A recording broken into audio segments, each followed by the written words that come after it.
for casualties on the World Trade Center. And it could go higher than that. Britt Hume, our managing editor, is in Washington, D.C. Britt, what are you hearing there? Well, you're seeing, John, that live picture from our station WTTG of the smoke and dust still coming from the Pentagon. And what we now understand is the case is in the place where that plane hit. We believe it now to have been a 737 commercial flight coming in.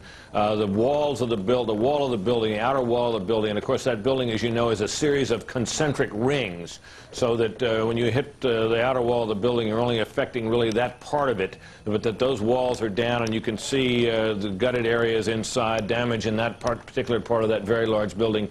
Very extensive indeed. In addition, there was an earlier broadcast report here in Washington that there had been a car bomb outside the State Department. Terry Schultz, our reporter at the State Department, has talked to senior officials who say that that is not true. The State Department has, however, been evacuated, as has the Justice Department, national monuments, and all other major public buildings in Washington in terms of absolutely non-essential personnel. So you see something approaching now here in Washington, the kind of lockdown that we have now already seen in New York. The worry for officials obviously is that while airplanes have done the great damage so far, they can have no guarantee that that will be the only kind of attack that will be launched, so they have to take seriously any warning, any suspicious package, anything else that they hear that might indicate a further attack of a different kind.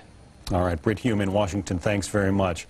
We have a report that the plane that went down in western Pennsylvania is a 767.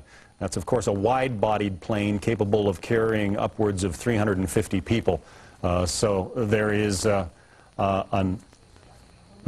significant amount, the possibility of a significant amount of loss of life. However, it should be pointed out, we are hearing reports that that crash near Pittsburgh may not be related to all of this.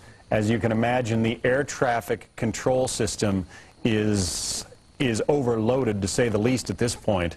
Nationwide, there is a lockdown on flights. No new flights have been allowed to take off nationwide for the last 2 hours.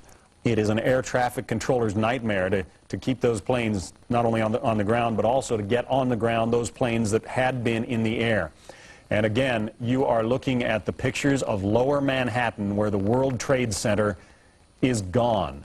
The Twin Towers slammed into today in a coordinated attack by jetliners. We're seeing one of them here on taped replay. This happened about 10 minutes after 9, a jetliner slamming into the World Trade Center after an earlier jetliner, apparently hijacked from American Airlines. Here is the first of those towers coming down. This is the one that was actually hit by the second plane. It was hit lower. There was more weight on those steel girders that had been damaged. And here comes the second tower, the tower with the signature television antenna on top. Both of them simply imploding in on themselves.